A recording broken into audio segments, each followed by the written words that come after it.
Electronic మిత్రులకు ఉద్యోగంలో ఎన్నికల ప్రచారం ముగింపుకు సమయం దగ్గర పడ్డ సమయంలో ఈ ప్రెస్ మీట్ జరుగుతుంది. ఇంతకుముందు ఇక్కడ పెట్టిన ప్రెస్ మీట్లకు మీరు సంపూర్ణ సహసహకారాలు అందించారు. ఈరోజు చాలా కీలకమైన ప్రెస్ మీట్గా నేను భావించండి. రేపు ప్రెస్ మీట్లు ఎవరు పెట్టలేరు, ఎల్లుండి ఎన్నికలు. ఇప్పుడు మాట్లాడుతున్న మాటలే సమాజానికి కొంత ఉపయోగం అని చెప్పి నేను భావిస్తూ ప్రెస్ మీట్ పెడుతున్నాం. సహకరిస్తారని ఆశిస్తున్నాం. ఓకే.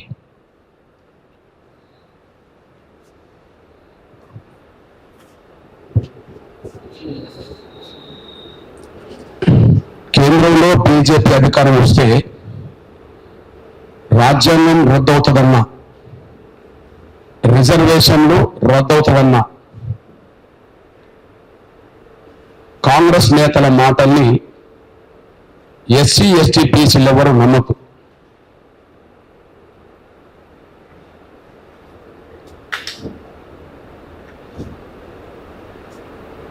కాంగ్రెస్ ట్రాప్లో పడద్దు. వాళ్ళ మాటలను నమ్మడం ద్వారా కాంగ్రెస్ ట్రాప్లో పడద్దు.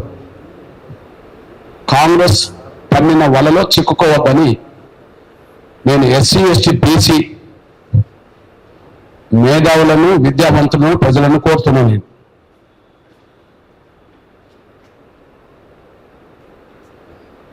దేశ ప్రధానమంత్రి గౌరవ నరేంద్ర మోడీ గారు ఈ మధ్య కాలంలో చాలా సందర్భాలు మాట్లాడుతూ రాజ్యాంగమే నాకు బైబిల్, ఖురాన్, భగవద్గీత, అంబేద్కర్ రాసిన రాజ్యాంగం వల్లనే నేను ప్రధానమంత్రి స్థాయికి ఎదగగలిగాను. రాజ్యాంగాన్ని మార్చడం కాదు, ఎవరన్నా మార్చనన్నా, రిజర్వేషన్ ఎత్తేయడం కాదు, ఎవరన్నా ఎత్తేస్తానన్నా నేను జీవించినంత కాలం అది జరగదు, జరగనివ్వనని చెప్పి కుండబద్దలు కొట్టినట్టుగా ప్రధానమంత్రి గారు మాట్లాడాడు. అయితే గత 10 ఏళ్ల గౌరవ నరేంద్ర మోడీ గారి పాలన మీద విమర్శించడానికి, ఆ విమర్శల ద్వారా ప్రజల అభిమానాన్ని చూరగొనడానికి ఎలాంటి అంశాలు లేకపోవడం వల్ల భయభ్రాంతులకు గురి చేసి ఎస్సీ ఎస్టీ బీసీ వర్గాలను, రిజర్వేషన్లను పొందుతున్న వర్గాలను భయభ్రాంతులకు గురి చేసి ఓట్లు వేయించుకునే ఒక కుట్రల భాగమే కాంగ్రెస్ నేతలు చేస్తున్న గోపెల్స్ ప్రచారం అని మేము స్పష్టం చేస్తున్నాం. ఈ విషయంలో తెలంగాణ ముఖ్యమంత్రి రేవంత్ రెడ్డి గారు, పిసిసి అధ్యక్షుడు మొదలుకొని జాతీయ స్థాయిలో కాంగ్రెస్ పార్టీ అధ్యక్షుడైన మల్లికార్జున ఖర్గే వరకు ఇవే మాటలు మాట్లాడుతూ ఎస్సీ ఎస్టీ బీసీ ప్రజల్లో ఒక భయాందోళన సృష్టించి ఓట్లు వేయించుకునే ఒక ప్రయత్నం చేస్తున్నారు. ఇది ముమ్మాటికి జరగని పని. గౌరవ నరేంద్ర మోడీ గారే జరగనివాడు. అదే సమయంలో నేను భావిస్తున్నా, గౌరవ నరేంద్ర మోడీ గారు 2024లో గెలిచి ప్రధానమంత్రి కావడం కాదు, 2029లో కూడా తనే ప్రధానమంత్రి కావాలని కోరుతా. ఎందుకంటే ఆయనే రాజ్యాంగాన్ని రక్షిస్తాడు, ఆయనే రిజర్వేషన్లు కాపాడతాడు, ఆయనే రిజర్వేషన్లు పెంచేస్తాడు. ఈ 3 గ్యారంటీలు మోడీ ద్వారా ఉంటాయని మేము భావిస్తున్నాం. రాజ్యాంగాన్ని కాపాడే విషయంలో నరేంద్ర మోడీ గారు మొదటి వరుసలో ఉంటాడు. ఇందిరాగాంధీ తీసుకొచ్చినంత ఎమర్జెన్సీ ప్రమాదం, పౌర హక్కులకు తీసుకొచ్చిన ప్రమాదం నరేంద్ర మోడీ గారు చేయలేదు. ఇకపోతే మల్లికార్జున ఖర్గే గారి వయసు 80 సంవత్సరాలు దాటింది. కొంత వయసు పెరిగితే కొంత ఏదో మతి కొంత తగ్గిపోతుందని చెప్పి భావించేటోళ్ళు ఉంటారు. వాస్తవమే కావచ్చు. బహుశా మల్లికార్జున ఖర్గే గారి వయసు పెరగడం వల్ల రాజ్యాంగం విషయంలో, రిజర్వేషన్ విషయంలో మానసిక స్థితిని సరైన విధంగా నిలబెట్టుకోలేక అవి కోల్పోయి మాట్లాడుతున్నారు. ఆయన తెలంగాణలో ముందు ఎస్సీలకు ఎస్టీలకు రిజర్వేషన్లు పెంచుతామని ఆయనే మేనిఫెస్టో పెట్టాడు. చేవెళ్ళే సభలో ఆయన నాయకత్వంలోనే ఆయన ఆధ్వర్యంలోనే ఎస్సీ ఎస్టీ డిక్లరేషన్ చేసిపోయాడు. ఆయన ఆధ్వర్యంలోనే ఎస్సీ ఎస్టీల డిక్లరేషన్ చేసిపోయాడు.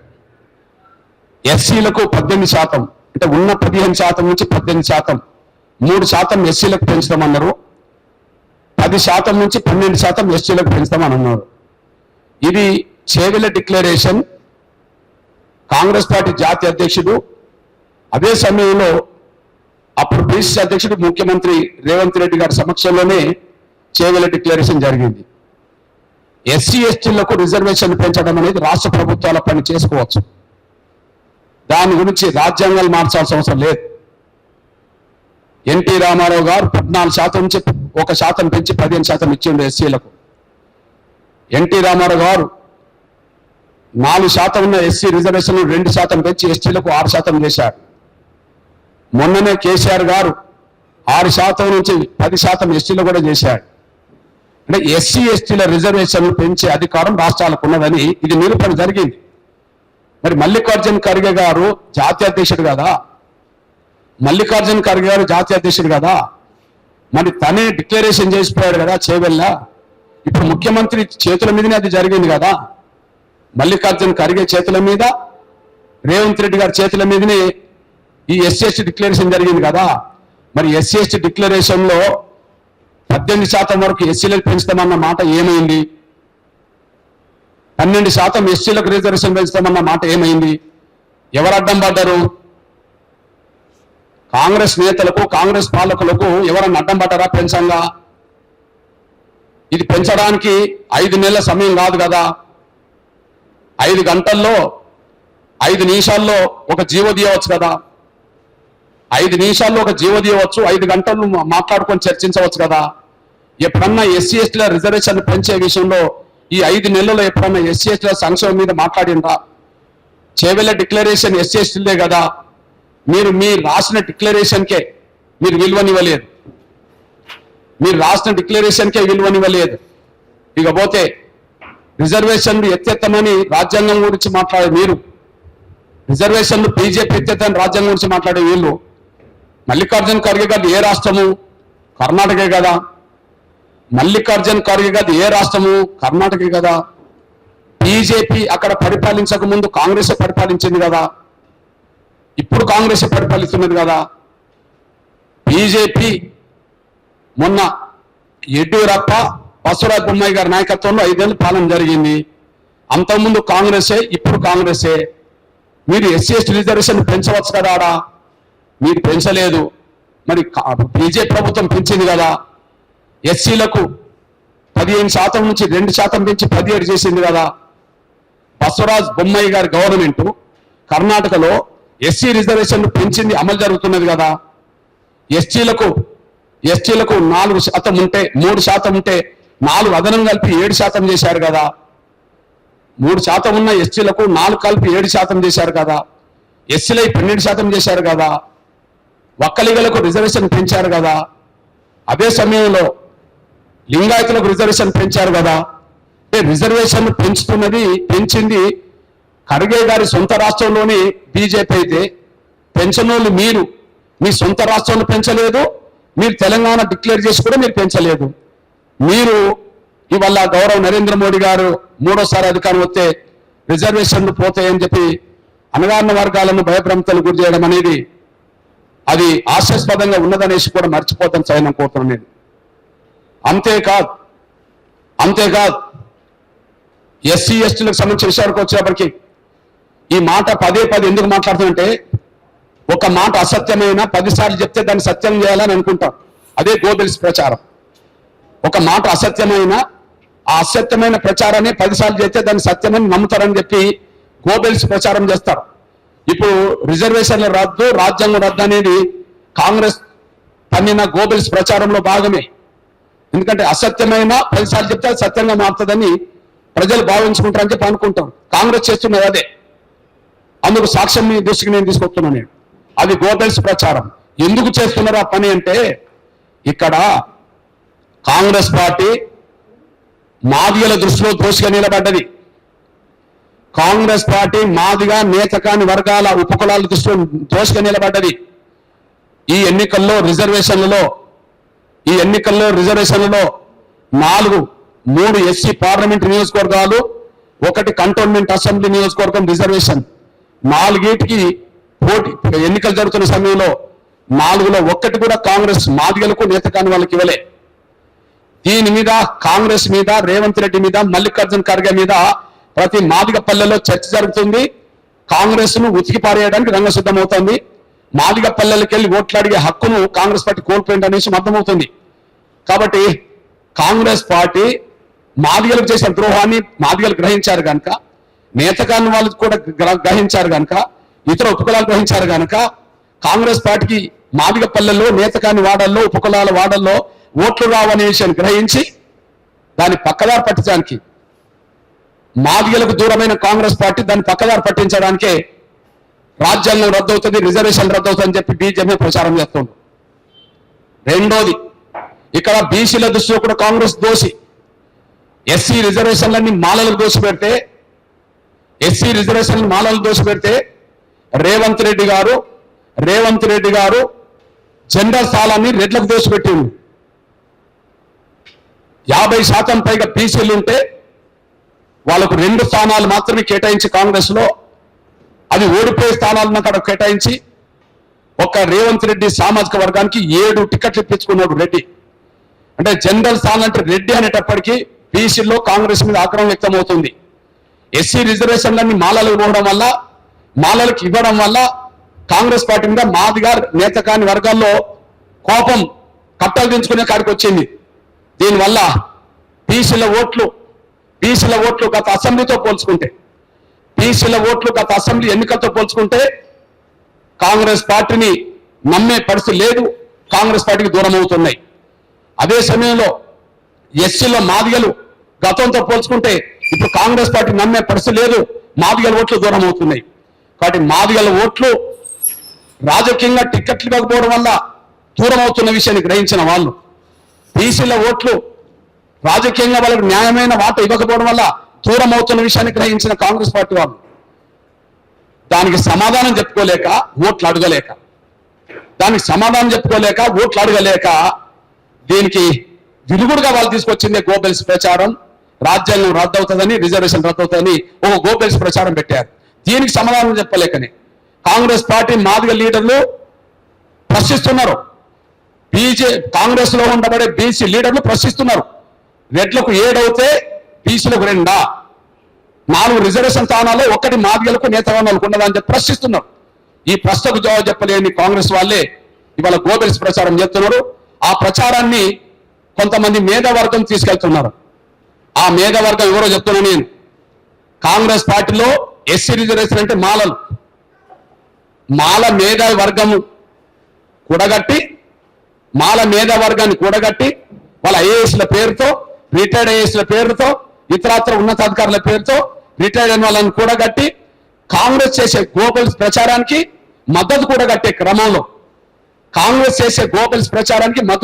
క్రమంలో దళిత గిరిజన బలహీన వర్గాల ఓట్లను కొల్లగొట్టే ప్రయత్నంలో గోబెల్స్ ప్రచారానికి కాంగ్రెస్ పార్టీ మాల మేధావుల నాయకత్వంలో ఈ ప్రచారాన్ని తీసుకెళ్తున్నారు. ఎందుకంటే కాంగ్రెస్ పార్టీ అంటే రెడ్లదైపోయింది, జనరల్లో ఎస్సీలు అంటే మాలదైపోయింది. కాబట్టి కాంగ్రెస్ పార్టీని కాపాడుకోవడం అనేది మాలల వంతు. కాబట్టి మాల మేధావులను కూడగట్టి ఈ గోబెల్స్ ప్రచారానికి సిద్ధపడుతున్నారు. దయచేసి ఈ మాల మేధావులు కాంగ్రెస్ పార్టీని లీడర్లు చేసే ప్రచారాన్ని నమ్మవద్దని, మల్లికార్జున ఖర్గే చేసే ప్రచారాన్ని నమ్మవద్దని, రేవంత్ రెడ్డి చేసే ప్రచారాన్ని నమ్మవద్దని, వాళ్ళకు అనుకూలంగా ఒక మేధావర్గం పేరుతో మాల మేధావులు ముందుకు తీసుకెళ్తున్నారని వాళ్ళ ట్రాప్ లో, కాంగ్రెస్ పార్టీ ట్రాప్ లో, మాల మేధావుల ట్రాప్ లో, మల్లికార్జున ట్రాప్ లో, రేవంత్ రెడ్డి ట్రాప్ లో, మాల మేధావుల ట్రాప్ లో మాదిగలు విద్యావంతులు మేధావులు ఎవరు పడొద్దని, బీసీ విద్యావంతులు మేధావులు ఎవరు పడొద్దని, ఎస్టీ విద్యావంతులు మేధావులు ఎవరు పడొద్దని చెప్పి నేను స్పష్టంగా విజ్ఞప్తి చేస్తున్నాను. ఈ నేపథ్యంలో చివరిగా 1-2 విషయాలు చెప్తున్నాను నేను. నిన్న మీడియా ప్రెస్లో ముఖ్యమంత్రి రేవంత్ రెడ్డి గారు భారతీయ జనతా పార్టీ బలపడితే తెలంగాణలో అశాంతి అని అన్నాడు. అది పచ్చి నిజం. భారతీయ జనతా పార్టీ బలపడితే తెలంగాణలో అశాంతి అని పచ్చి నిజం. అయితే తెలంగాణ ప్రజలందరి కాదు, భారతీయ జనతా పార్టీ బలపడితే ఓకే దొరలకు పటేళ్లకు నిద్ర పట్టదు, దొరలకు పటేళ్లకు నిద్ర పట్టదు. ఎందుకంటే కేసీఆర్ ఆయన పార్టీ ఉన్నంత కాలం ఆయన కుటుంబమే పరిపాలించాలని కోరుకుంటాడు కదా. కాంగ్రెస్ పార్టీ రెడ్లకు తప్ప ముఖ్యమంత్రి ఇంకొకరికి రానివ్వరు. కాంగ్రెస్ పార్టీలో రెడ్లకు తప్ప ముఖ్యమంత్రి ఎవరికి రానివ్వరు.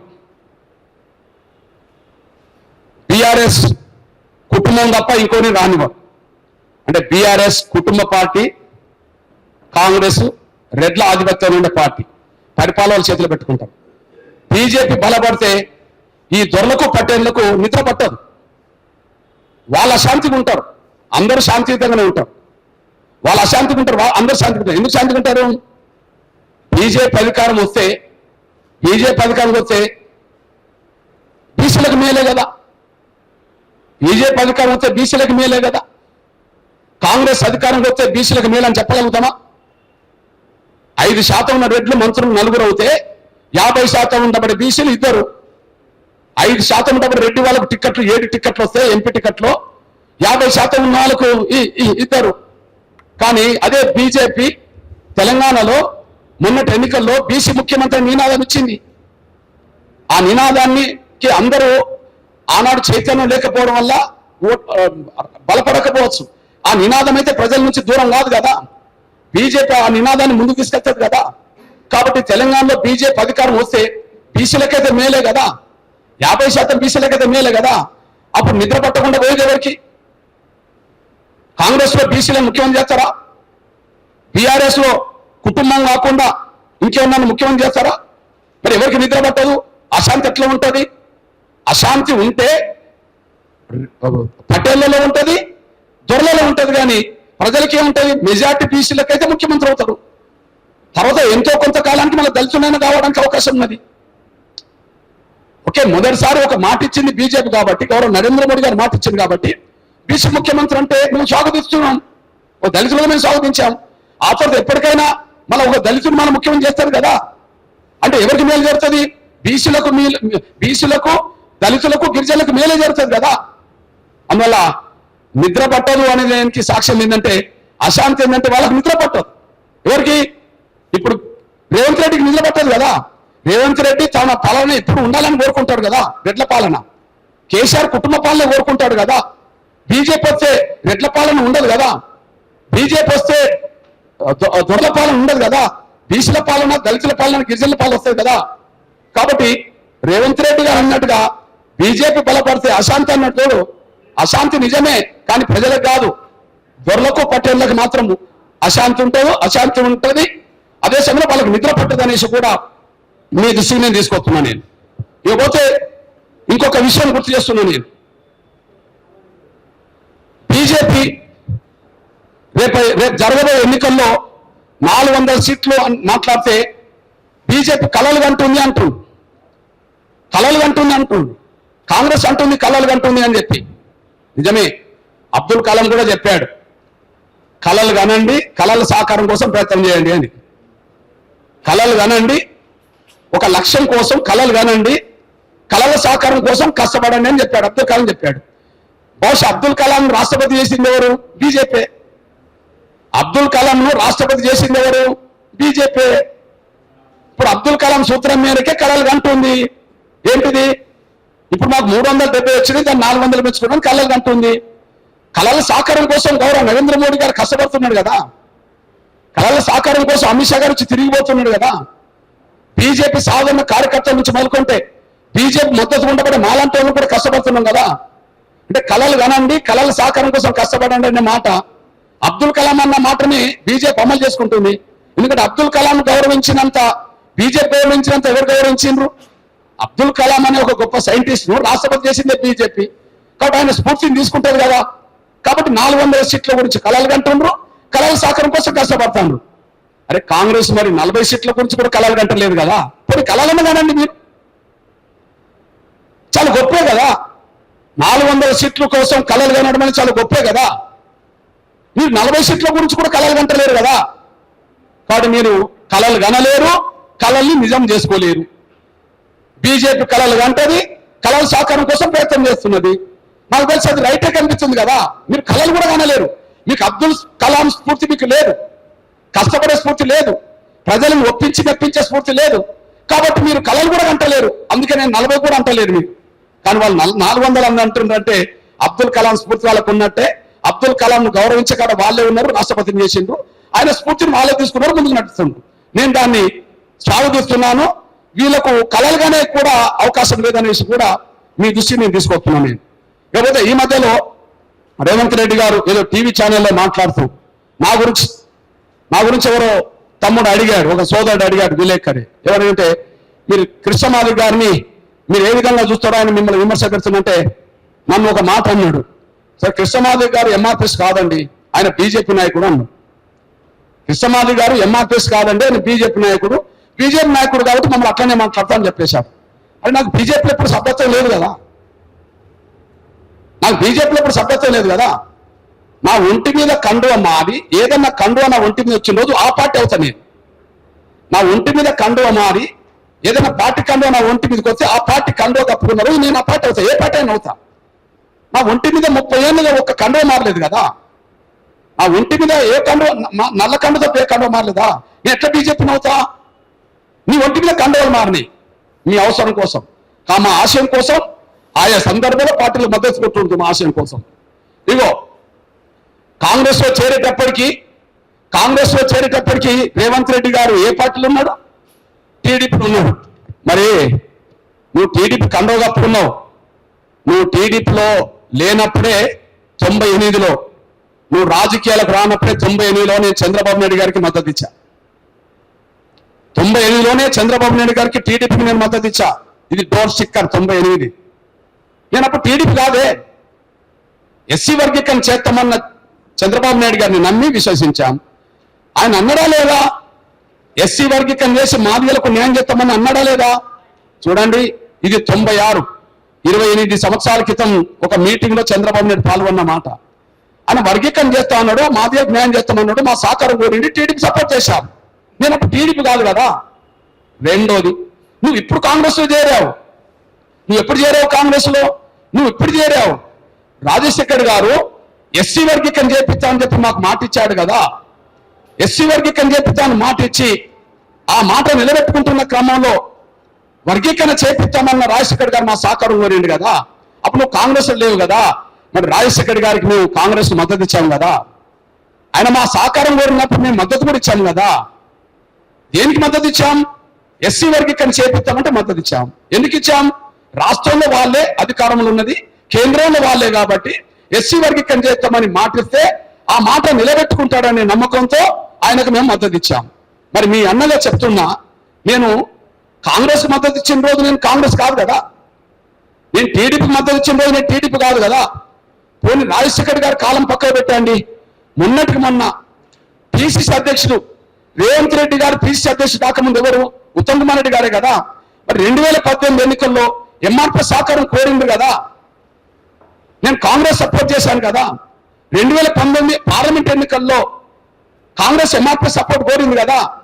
మా సపోర్ట్ తీసుకున్న సమయంలో రేవంత్ రెడ్డి గారికి కూడా నేను ప్రచారం చేశాను కదా మల్కాజ్గిరిలో. రేవంత్ రెడ్డి గారికి నేను ప్రచారం చేశాను కదా మల్కాజ్గిరిలో. ఉత్తమ్ కుమార్ రెడ్డికి ప్రచారం చేశాను కదా. నేను కోమటిరెడ్డి వెంకటరెడ్డికి ప్రచారం చేశాను కదా. అప్పుడు నేను కాంగ్రెస్ కాదు కదా. మరి వర్గీకరణ చేపిస్తామంటే నేను మద్దతు ఇచ్చాను, నేను కాంగ్రెస్ కాదు కదా. మరి ఇప్పుడు గౌరవ నరేంద్ర మోడీ గారు ఎస్సీ వర్గీకరణ చేస్తామని పదే వేదికల్ని మాట్లాడుతున్నప్పుడు, చేసే శక్తి తనకే ఉన్నప్పుడు, అధికారంలో ఆయన ఉన్నప్పుడు వర్గీకరణ చేస్తామన్న బీజేపీ గారికి నేను మద్దతు ఇస్తే నేను ఎట్లా బీజేపీ అవుతా. నన్ను బీజేపీ నాయకుడు అంటున్నావు కదా, నేను ఎట్లా బీజేపీ అవుతా. చంద్రబాబు నాయుడుకి మద్దతు ఇచ్చిన రోజు నేను టీడీపీ మనిషిని కాదు, కాంగ్రెస్ మద్దతు ఇచ్చిన రోజు నేను కాంగ్రెస్ మనిషిని కాదు. నేను కేసీఆర్ కూడా మద్దతు ఇచ్చా, ఎస్సీ వర్గీకరణ చేపిస్తా కృష్ణ, నా సహకరమిత్త, నువ్వు ఉద్యమానికి మద్దతు ఇవ్వమంటే నేను కేసీఆర్ కూడా మద్దతు ఇచ్చా. నేను కేసీఆర్కి మద్దతు ఇచ్చిన రోజు నా ఒంటి మీద టీఆర్ఎస్ కండు రాలే. నేను కేసీఆర్కి మద్దతు ఇచ్చిన రోజు నేను టీఆర్ఎస్లో చేరలే. అందువల్ల రేవంత్ రెడ్డి గారు నీ పిట్టల ద్వారా మాటలు ఎవరి మీదనైనా మాట్లాడితే చెల్తాయేమో, నీ పిట్టల ద్వారా మాటలు ఎవరి మీదనైనా మాట్లాడితే చెల్తాయేమో. ఎంఆర్పిఎస్ మీద మాట్లాడమంటే సూర్యుడిగా ఉమ్మేయడానికి నువ్వు ప్రయత్నం చేసినట్టు అవుతుంది. సూర్యుని చూసి ఉమ్మేయాలని ప్రయత్నం చేస్తే అది సూర్యుడి మీద పడుతుందని నువ్వు అనుకుంటే అది తప్పు, అది మళ్ళీ నీ మీదనే పడుతుంది అది. అందువల్ల నువ్వు ఎవరితో మాట్లాడినా, ఎవరితో మాట్లాడే సందర్భం వచ్చినా నువ్వు ఏ విధంగా మాట్లాడుతావో సమాజం చూస్తున్నది నువ్వు పిట్టల దొరవ అని. కానీ ఎంఆర్పిఎస్ మీద మాట్లాడేటప్పుడు నువ్వు చాలా నాలుకల దగ్గర పెట్టుకొని జాగ్రత్తగా మాట్లాడకపోతే అది నీకే ఎదురుదారికి వస్తుంది అనేసి కూడా మర్చిపోద్దని కూడా నేను చేస్తూ నేను మళ్ళీ విజ్ఞప్తి చేస్తున్నా. రాజ్యాంగం మార్చమనే మాట ఏదైతే ఉన్నదో అది కేవలం గోబెల్స్ ప్రచారం. దాన్ని ఎస్సీ ఎస్టీ బీసీ మేధావులు ఎవరు నమ్మద్దు. కాంగ్రెస్ కు బాకా ఊదే మాల మేధావుల నాయకత్వంలో రిటైర్డ్ ఐఏఎస్ల పేరుతో, రిటైర్డ్ ఐపీఎస్ల పేరుతో, గ్రూప్ 1 ఆఫీసర్ల పేరుతో కాంగ్రెస్ కు బాకా ఊదే మాల మేధా వర్గం చేసే దుష్ప్రచారంలో మీరు భాగస్వాములు కావద్దని, ఆ ట్రాప్ లో, కాంగ్రెస్ ట్రాప్ లో, మాల మేధావుల ట్రాప్ లో మాదిగలు, బీసీలు, గిరిజనులు ఎవరు పడద్దని చెప్పి నేను విజ్ఞప్తి చేస్తూ, దేశం భద్రంగా ఉండాలంటే, దేశం అభివృద్ధి కొనసాగాలంటే, సామాజిక న్యాయం అమలు జరగాలంటే ఈ 3 అంశాలు. పాకిస్తాన్ వచ్చే ప్రమాదం ఆగిపోయింది కానీ చైనా వచ్చే ప్రమాదం భవిష్యత్తులో రాబోతుంది. దాన్ని సమర్థవంతంగా ఎదుర్కొనే నాయకుడు ఒకరే, మోడీ గారే. దేశం అభివృద్ధికి ఇప్పుడిప్పుడే బాటలు పడుతున్నాయి, దాన్ని వేగవంతం చేసేది కూడా గౌరవ నరేంద్ర మోడీ గారే. సామాజిక న్యాయానికి పెద్దపీట వేసే, ఎస్సీలకు, ఎస్టీలకు, బీసీలకు పెద్దపీట వేసే నాయకుడు ఎవరంటే గౌరవ నరేంద్ర మోడీ గారే. కాబట్టి భారతదేశాన్ని భద్రంగా కాపాడుకునేటోళ్ళు ఎవరన్నా ఉంటే, భారతదేశ అభివృద్ధిని కోరుకునే వాళ్ళు ఉంటే, పేదరికం కోసం నిర్మూలన జరగాలని కోరుకుంటూ ఉంటే, సామాజిక న్యాయం కోరుకునేటోళ్ళు ఉంటే, ఒక్క మాటలో మన దేశాన్ని దేశంగా ప్రేమించే వాళ్ళు ఎవరన్నా ఉంటే, మన దేశాన్ని దేశంగా ప్రేమించే వాళ్ళు ఎవరుంటే, దేశం కోసం ఏ త్యాగానికైనా సిద్ధపడేటోళ్ళు ఎవరన్నా ఉంటే ఓటు మాత్రం బీజేపీకే, గౌరవ నరేంద్ర మోడీ గారిని 3వ ప్రధానమంత్రి చేయడానికే వేయాల్సిందిగా నేను కుల మతాలకు అతీతంగా, రాజకీయాలకు అతీతంగా నేను విజ్ఞప్తి చేస్తున్నాను. నరేంద్ర మోడీ గారు ఒక దృక్పథం చెదిగిన మాట వాస్తవే కావచ్చు, కానీ వాళ్ళ అన్ని వర్గాల మనిషిగా ఆయన నిలబడ్డాడు, ఎదిగిందనేసి మీరు మర్చిపోవద్దు. ఓకే, ఒక ఆర్ఎస్ఎస్ బ్యాక్గ్రౌండ్ ఉన్నది, ఓకే బీజేపీ బ్యాక్గ్రౌండ్ ఉన్నది, ఆర్ఎస్ఎస్ పునాదులతోటి, బీజేపీ పునాదులతోటి గౌరవ నరేంద్ర మోడీ గారు ఎదిగాడు. కానీ వాటికి అతీతంగా కూడా మళ్ళీ ముందుకెళ్తున్నాడు. దానికి సాక్ష్యం ఏంటిది? రాజకీయ బీజేపీ కాంగ్రెస్ కు సైద్ధాంతికంగా పడదు. వారి గౌరవ పివి నరసింహారావు దేశానికి సేవ చేసిన సేవలు గుర్తించుకొని పివి నరసింహారావు గారికి గౌరవ భారతరత్న ఇచ్చేది గౌరవ నరేంద్ర మోడీ గారు అవుతుంది. ఆ విషయం మర్చిపోవద్దు. ఒక విషయం గుర్తు చేస్తున్నా నేను. పివి నరసింహారావు గారు చనిపోయిన రోజు కాంగ్రెస్ కార్యాలయంలో రాకుండా అడ్డపడి తిప్పి పంపింది కాంగ్రెస్ అవుతే, ఆ కాంగ్రెస్ నేతనే దేశానికి ముందు పెట్టిన నేతనే భారతరత్న ప్రకటించింది గౌరవ నరేంద్ర మోడీ గారు. నరేంద్ర మోడీ గారు ఒక చుట్టం చేసి భారత ప్రజలందరి నాయకుడిగా ఎదిగి సోషలిస్ట్ పదాన్ని బీజేపీ వ్యతిరేకంగా మాట్లాడుతున్నది.